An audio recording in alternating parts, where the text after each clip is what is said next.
Welcome aboard. Whether you arrived here by accident or on purpose, just merely woke up and found yourself abducted and taken to this spot, follow the sound of my voice as you enter the world of fishing without bait, a lifetime without definitive expectations, where we explore our lives through full impact mindfulness. The only requirement is the honesty, open mindedness, and willingness to try. If you're welcome nowhere else, you're certainly welcome here. I'm Jim Ellermeyer. I'm a behavioral health therapist. And as always, behind the mic is Mr. Mike himself, my good friend, co-host and co-producer of this program. And as we often promise, we offer an eclectic series of guests. And today I'm joined by a young lady who appeared on our 100th celebration podcast, Dr. Stephanie Hackett. Welcome aboard, Stephanie. Hi, how are you, Jim? Thank you for having me. Yes. Well, we asked you here because you've entered into a new phase of life. And quite often, Stephanie, what we suggest to people is that each phase of their life requires a new you. Okay, so let's talk about the new you. New Stephanie. Well, I am now entering into an endeavor of wellness coaching and more specifically burnout coaching, where I'm helping busy professionals and entrepreneurs ease the signs and symptoms of the dreaded burnout that we often get in corporate America or as an entrepreneur. Okay, so what would you describe burnout as? Burnout is that, well, I can give you the kind of some signs and symptoms that maybe you could think, well, I'm under stress, and then we've got that little bit to the extreme of where I was. So maybe you have a little bit of stress or anxiety when you go to the office, or maybe you get the butterflies in your stomach and you're just starting to kind of think, you know, is this really what's making me happy? That could be the beginning of burnout. And then delving into the depths where you're thinking, oh my God, is this all that there is? You're kind of despondent, you're detached from your work, you're detached from your coworkers, maybe even feeling a little hopeless, feeling depressed, kind of just saying to yourself, is this really all there is? The stress has become chronic, the anxiety is chronic, and just kind of feel like you're hitting bottom with no way out. Well said, well said. And I have a hunch you swum in this water. I was swimming, barely keeping my nose above the water, yes. Well, Stephanie, sometimes in life we kind of refer to that as I bought a ticket to a movie, but I must be in the wrong theater. Mm-hmm. As this isn't what I signed up This for. isn't what I signed up for, exactly. So how do you help people, first of all, be aware of that? Well, a lot of times people don't even realize maybe that's how they're feeling and that's what it is that they're feeling. So I start off just telling people what the signs and symptoms of burnout are, maybe presenting some problems that they may have, and people are eventually going, oh, that sounds like me, or that's really hitting a chord with me. And then they start following me a little bit and see that I'm really talking about a lot of the different signs and symptoms of burnout, and they're realizing that what I'm saying is really resonating with them, and then to really teach people then how to get out of one, to recognize and be self-aware enough to recognize when you're being triggered and when your signs and symptoms are being exacerbated, and then teach them the tools and techniques to then counteract that. So we often suggest to people that they stay in situations not because they're comfortable, because they're familiar. Oh, yeah. A lot of people are afraid of change, absolutely. And what I like to say about change is you will kind of stay in the place that you are until the pain of staying where you are is greater than the pain of moving forward and changing. Well, one of the Joker quotes is that if you don't like where you're at, move, you're not a tree. No. Okay, those are words, but actually helping somebody do that is a totally different type of story. So we're talking about acceptance. What you're talking about is it sounds like people would come to you and maybe saying, man, and again, I speak 12-step lingo constantly, and everybody out there knows that, the restless, irritable, and discontent feeling. Absolutely. Yeah. Yeah. So describe to me what restless, irritable, and discontent is for you. Oh, for me now or for me when I was in When you were restless, irritable, and when discontent. I was restless, irritable, and discontent? Well, for me, I still tend to get irritable, maybe a little too often. Um, it's just kind of an almost like underlying, almost like a little insect or something that's just kind of underneath the surface, and you just want to like scratch it and let it out. Um, that's kind of that restlessness and irritability that I get sometimes. But honestly, with some of the meditation and kind of practices that I've been on course with lately, I don't get restless, irritable, and discontent too Cool, often. cool. So I liked your descriptor about the insect, and sometimes I refer to it as when the world feels like you're rubbing against sandpaper. Yeah, yeah. Yep. So when people come to you and they say that, uh, tell me your next steps.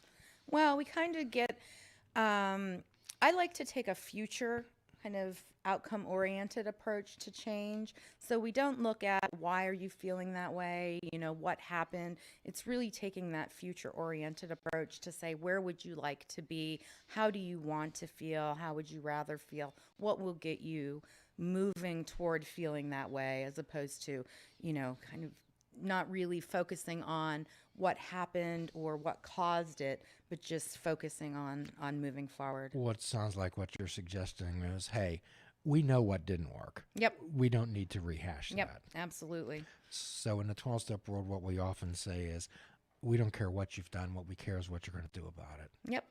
So when somebody comes to you and they say, I'm stuck, what can you do for me?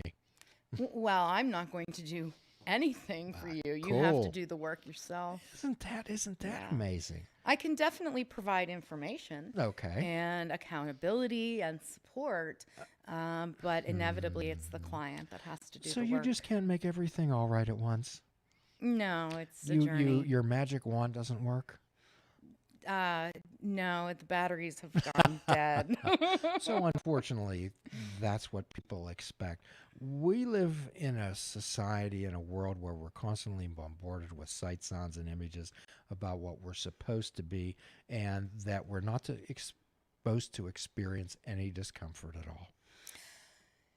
Well, yeah, I definitely believe that that's what we're fed in the media and magazines and, everywhere, television, everywhere we look. Um, but that's change doesn't happen in the comfort zone. The good stuff doesn't happen in the Say comfort more zone. about that comfort zone. Oh, well, we all like that comfort zone. It's that warm, fuzzy blanket that we have wrapped around us that makes us feel like, we're nice and safe and secure, and we don't need to move. We don't need to make any changes because everything's just nice and familiar and feels nice and safe. And change is something different. Change can be scary because you don't know what's coming up next.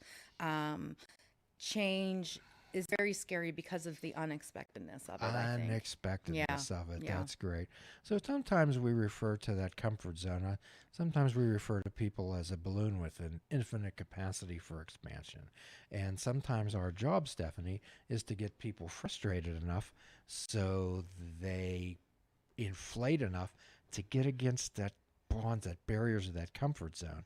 So sometimes what we do is help people label and identify what it's not a comfort zone, actually what it is a prison. Mm. Mm. So we get people frustrated enough, and I often tell people I'm not running the friendship club. You came to me to help you help yourself get well, and sometimes that's not sitting here and holding your hand and being your friend. Right, absolutely. I don't tell people, what they want to hear. I tell them what they need to hear. Okay. And sometimes that's not always, what they what they want to hear. Right. It makes them uncomfortable. It pushes them out of their comfort zone. Isn't that wonderful? Yeah, yeah. Isn't that wonderful? So when did you develop the ability to accept the fact that people are going to get frustrated with you? Oh, I mean, anytime we've got somebody who's kind of trying to make us change or kind of, nudge us in a different direction, I think they can get frustrated with you. And sometimes I think people take maybe their failures out on their coach as well, thinking that, well, I gave them bad advice or, Hmm. something's not working out. And it comes back to, are they doing the work, that needs to be done? So you describe yourself as a holistic wellness person. Yep. So what does holistic mean to you? Well, holistic means kind of embodying all three of our, the mental, the physical, and the spiritual. Okay. Okay. So sometimes we refer to people as flowers. Okay. So what are the three things that it takes a flower to bloom? Well, we need some water, we need some sunshine, and some food. Planted in good soil, right? Hmm. So, and again, I keep going back to the 12 step world. And what we refer to the water is taking care of your physical self. And that's something I'm sure that you're well aware of. And then what we talk about is the sun. We talk, again, 12 step terms, we talk about the sunlight of the spirit, of some type of a spiritual connection with something, whatever that might be. And then when we talk about the environment, we talk about the people, places, and things that you surround yourself with that help you grow or not grow. So Hmm. if if you take a beautiful blooming flower and transplant it into a sandbox, what happens? Well, it's probably going to die. It's going to wither and Yeah. die, right? However, some people uh, don't understand that they're sitting in a sandbox. Ah. So how do you gently nudge people toward maybe recognizing that?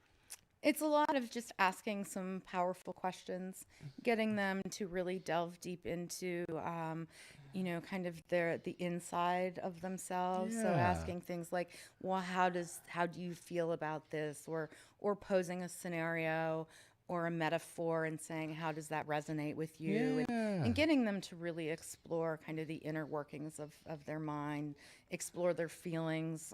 It's amazing the number of people who don't really who aren't connected to their feelings, Mm. who aren't really that self-aware. Say more about that. Well, I always thought everyone was pretty self-aware because I am. And I've realized through my market research and working with clients that not everybody is that self aware. So I try to take people through some exercises where, we talk about feelings, we talk about things that trigger our emotions, and we talk about um, just different ways to kind of take care of ourselves. And, you Yeah. know, Yeah. So labeling and identifying thoughts yep, and feelings yep. incredibly important. My guess is and my hunch is that you also ask people to take ownership of themselves and be understand that most of the problems in people's lives are of their own making. That's where accountability comes into play. Yeah. Absolutely. Absolutely. Hmm. So accountability is a huge part of it, and I don't want everyone out there to think that Stephanie and I are sitting on top of this high mountain, surrounded by blinding white light, telling the rest of the world how to run their lives. Okay, I'm sure that both Stephanie and I paint ourselves with the same brush. Okay, we swim in that water. I was sharing with Stephanie earlier. Someone had contacted me and said, "Jim, how are you?" And I said, "Well, if I would take most of the suggestions that I give to my patients, I'd probably be doing a lot better." Well, I have been trying to follow the words that I preach and, walk my talk. I have, I put out a 28-day challenge to Yeah, my yeah. followers and said, I'm going to quit smoking. What are you going to quit or start? Okay. And join me for this 28-day journey. Yeah. And I'm happy to say that I have had more smoke-free days than smoke days, Isn't which that great is, when we have others committed with us? yeah, it's been a wonderful journey. I'm getting to know Uh, these women, that we've met just through Facebook Yeah, online yeah. and forming a community and supporting each other. Isn't that And great? yeah, it's been really nice. And it's nice to have that accountability, knowing that Wonderful. I have to out myself if I have a cigarette, you Well, know? it's hard to suggest something to somebody if you hadn't done it yourself. Yeah. How Yeah. could I possibly suggest skydiving to somebody if I've never done it? Yeah. Good for you. Good for Thanks, you. Jim. That's so you're putting yourself out there. Mm-hmm. Okay, wonderful. Okay, so let's talk about this wellness aspect. What what do you start off with?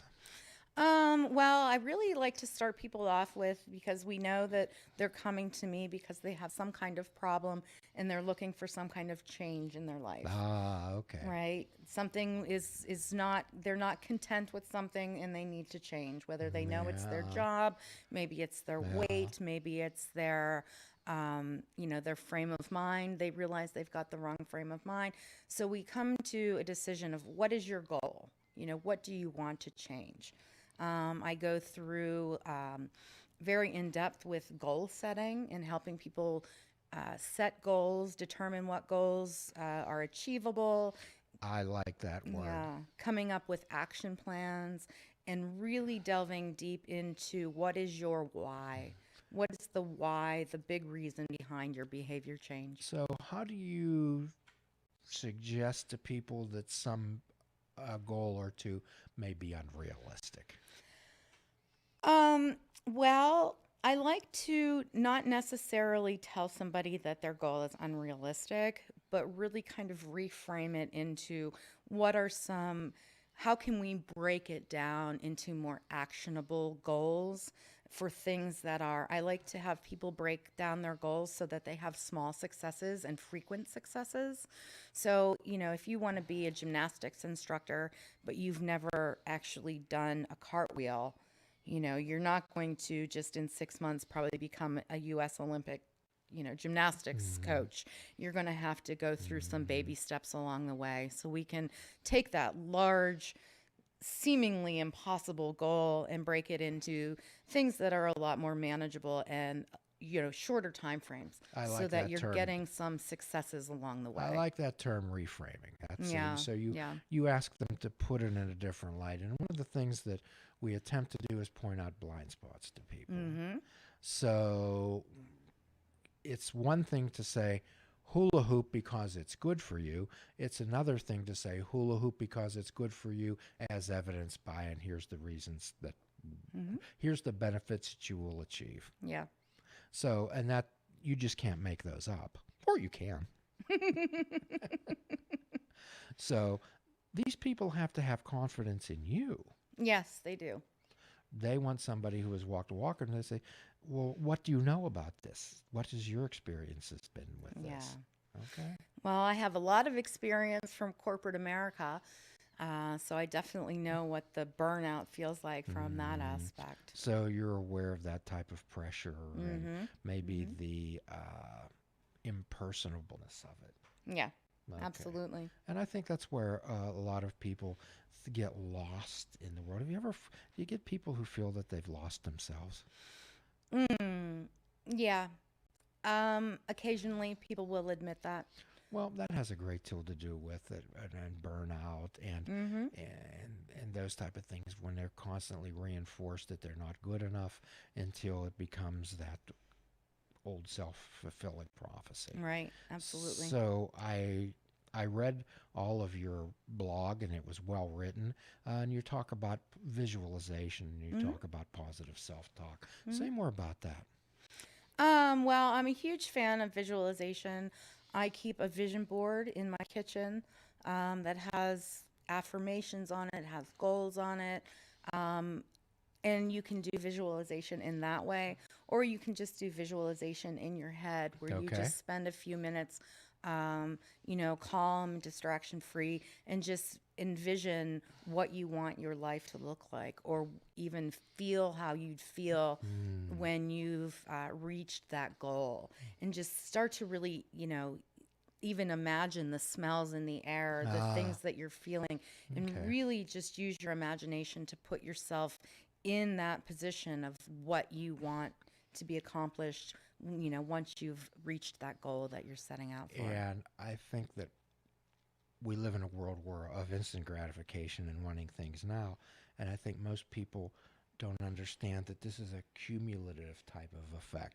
They just can't do it once and be there. It's not like Dorothy clicking her heels 3 times and saying, there's no place like home, okay? No. So there's no magic slippers, there's no clicking. So I often suggest to people, what you're asking me to do is plant a cherry seed and have cherry pie this afternoon. Okay, so how do you help people deal with the frustration that their success is going to be measured in increments? Well, once you kind of set things up and they get that, the first success, the quick, easy win, it makes it it adds some motivation. So, it's really just let's kind of get the cog turning, and then you'll see that things, start to move and get oiled a little bit. So it's really just setting somebody up for that small win right away. There you go. That's wonderful. Yeah. That's wonderful. So we have people have achievable goals. Yep. And then it's okay to celebrate that success. Absolutely. Absolutely. We should celebrate all our small successes. So I often say to somebody that if your goal is to lose 10 pounds and after a week you get on a scale, which your scale can be your worst enemy, get on there and you've lost 6 ounces, you can either view that as a failure or can you view that as a good start? You can definitely view that as a good start. And I have that a terrible relationship with my scale. So that one hits close to home. Well, scales are not our friend. No. Not our friend at all. So I was also into the visualization, the positive self-talk. So how do you lead somebody through a script of positive self-talk? 90% of cognitive behavioral therapy is about changing the language and the way you speak to yourself. Absolutely. Well, I like to talk to people about the different ways of thinking. There's the black or white thinking, there's the self-deprecating thinking, and getting people to realize what they do and what their downfall is in their negative thinking. And then as soon as we start to recognize that, immediately say something to ourselves and switch it around. So I used to tell myself all the time, and this wasn't that long ago, I'm fat and lazy. Because I didn't want to, I felt like I can't get up and do my yoga like I should, right? I should be doing my yoga 6-7 days a week. And because I'm not doing it today, I'm fat and lazy. Instead of telling myself, I finally had to turn that around and start telling myself, as soon as I said, oh, I'm so fat and lazy, say, I am strong and I am willful. So how do you get people to help recognizing those self-defeating words and turn those into words like I choose? Well, I like to get people into journaling and making records and, even just jotting down certain things, not even necessarily in a journal, but on a piece of paper, just carrying it with you and, just starting to recognize, because a lot of these things have been going on in our minds for so long, and we don't even realize that it's this constant monologue that's going on, and it's negative. Yeah. So first it's what are those self-limiting beliefs that we're telling ourselves, and then take note of every time that you hear yourself saying this in the back of your head, what is going on at that time, what's going on in the environment around you, and then because maybe there's a trigger, maybe something is triggering you, so that way you can identify what some of your triggers are. And then kind of say, okay, well, what am I going to say to myself instead? Okay, so what you're developing is a whole different way of living. Basically, yes. Designed for living, Yep. Okay? So it's not like going to a weight loss center and you think that's going to conquer everything. Or I don't know where this comes from, but I've been having some people telling me about this magic coffee that they've been drinking that makes them lose weight. Are you aware of that? Oh, I need some of that. That's the quick, easy way, right? Well, in the 12-step world, we'd call that the easier, softer way. Yeah. Right, Yep. right. So, but there's there's a way that it takes action and effort. So people don't want to. They don't want to do that. Yeah. So when people come to you, how do you determine their willingness to move forward? Well, there's a few questions I ask, but one of them is how committed are you to doing this right now? And, how willing are you to put forth the effort? How much effort are you willing to put forth? And if they're answering like on a scale of 1 to 10, if they're answering a 7 or below, I'm probably not going to want to work with you because I want to work with those people who truly want to put the effort forth, who want to make the commitment and invest in themselves. Your time's worth much, and you don't want to waste it. Absolutely. Yeah. So in the 12-step road, again, in the chapter called Working with Others, it's suggested that if you approach someone and they're not willing or able to accept or incorporate what you have to offer, then move on to someone else. Move on. Absolutely. Yeah, because there's others out there who will accept Yeah. that. And I don't want to see anybody waste their money. I mean, sure, you can go ahead and give me your money, but I want you to get something for it. Good for I want you. you to get something for the time that we're spending together. Uh-huh. I don't want you to feel the way that you feel on day 1 or day 0 of signing up with me. That is not the way I want you to feel on day 90. So another interesting part that I can connect with is when you talk about vibrations. Ah. Say more about that. Well, I believe that there's energy within us and around us everywhere in the universe. And there's high vibrational energy, there's low vibrational energy, but all energy has a vibration. And if you know anything about the law of attraction, basically what you put out, you attract. So we want to make sure that we move throughout our days and throughout our life with a positive energy so that we attract positive energy. Right, and so we can generate positive energy. And really what you're talking about is string theory and quantum physics. Absolutely. Yep. So what we talk about is when the Buddhists, when they do their mantras and their chants, they're all based on Sanskrit. And it's not necessarily the words, it's the tonation. Yep. It's the vibration. The of vibration. The words. Yeah. One of the common is so hum, and I mean the yoga people have taken over that too. So hum, and what it translates into is I am that. Okay, so their thoughts is that all beings are made up of the same energy. If we take all the elements and break them down into the atoms, protons, neutrons, and we break them down into the quarks and whatever, we end up where we're all created of the same type of energy. So their thought is that I am that, which led to their philosophy of the Buddha says do no intentional harm, which means that why would I harm anything intentionally because it's part of me? Absolutely. Yeah. We are all interconnected. Yeah. Yeah. And I'm aware that most everything is repackaged buzzwords, and there's nothing really all that new. It just seems all this mindfulness fad that's 10,000 years old. Yep. Okay, and our society, this individualistic society we have, everything that works, we seem to figure that we invented it. Yeah. Mindfulness is a really big buzzword now, and I use it myself. But what else are you going to do? I mean, it's something that I feel that everybody has to learn. So if you're only finding out about it now, so be it. It's paying attention on purpose. Yep, absolutely. Okay. It's being in the present moment. Well, sometimes I'll just say to people, every now and then set your watch and every half an hour scream to yourself, wake up. and that's what it is. So are you finding this fulfilling? Do you feel that you're contributing? Do you feel that you're a part of? I do. Yeah. I am finding that through this work, I'm really able to connect with people and help people find solutions to their problems.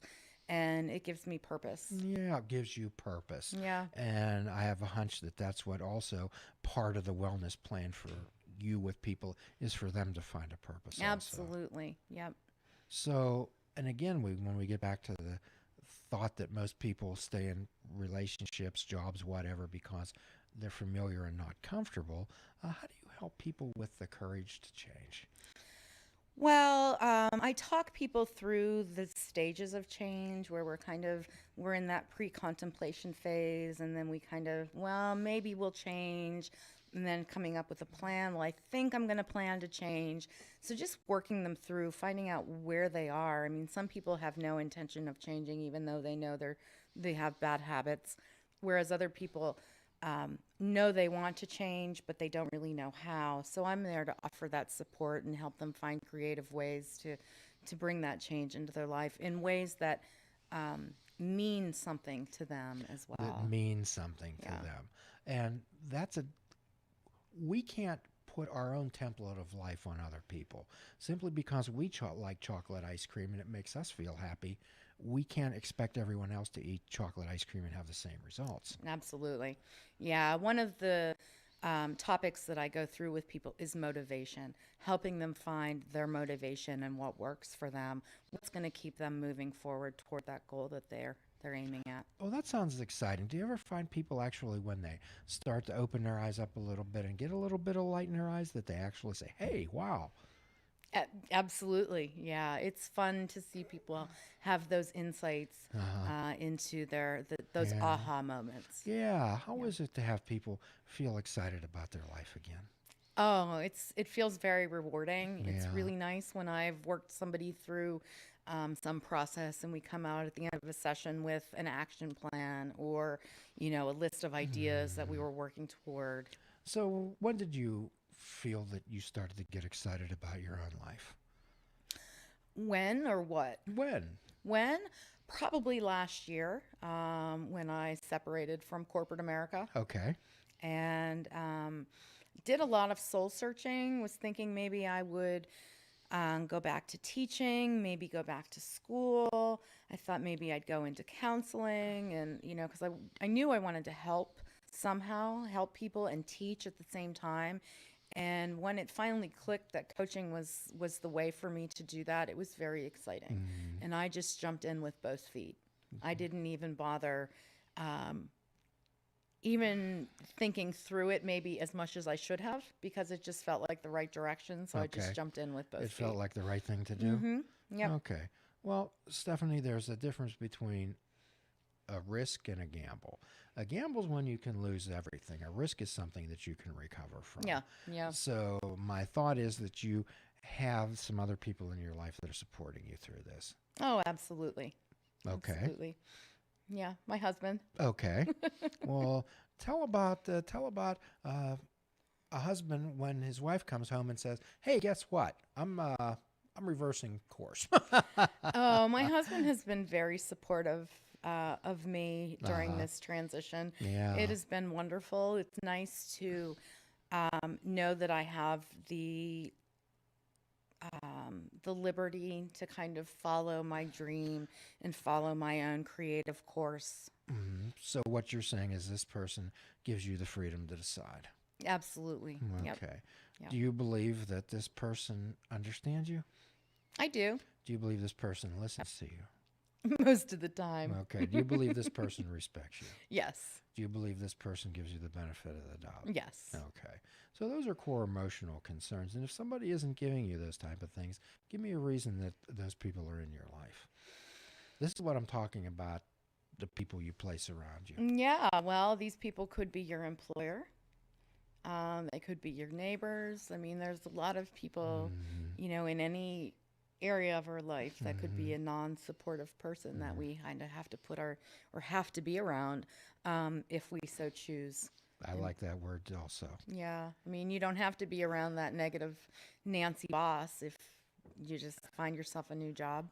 So what you're saying is the things that you worked in your own life, you're showing to other people. Oh, absolutely. And that's really what I'm going by is, I'm teaching the things that worked for me. These are the Ah. tools, the tips, the techniques that I use on a daily basis or that I have used to get myself out of a position where you might be as well. So if you want what we have and are willing to go to any length to get it, then you're ready to take certain steps.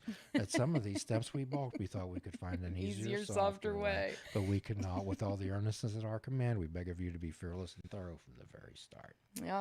So here are the steps we took, which are suggested as a program of recovery.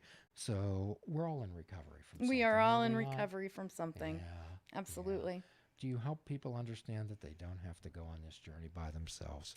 Yeah, I like to say that I'm certainly there to be your biggest cheerleader, but I will be hard on you as well. Like I hope so. I'm not gonna let you get away with your BS. Well, you set goals and commitments and challenges, Yeah, yep.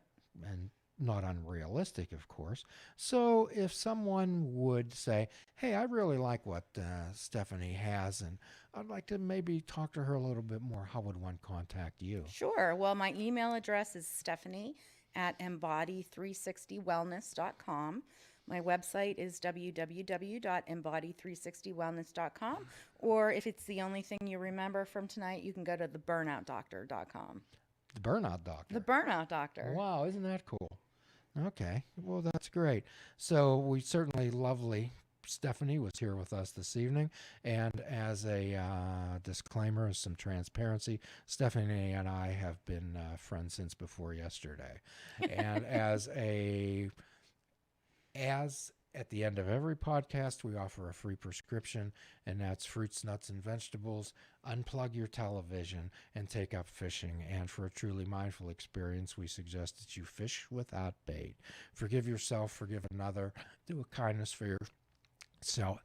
Do a kindness for yourself and do a kindness for another. Till all are free, none are free. Namaste.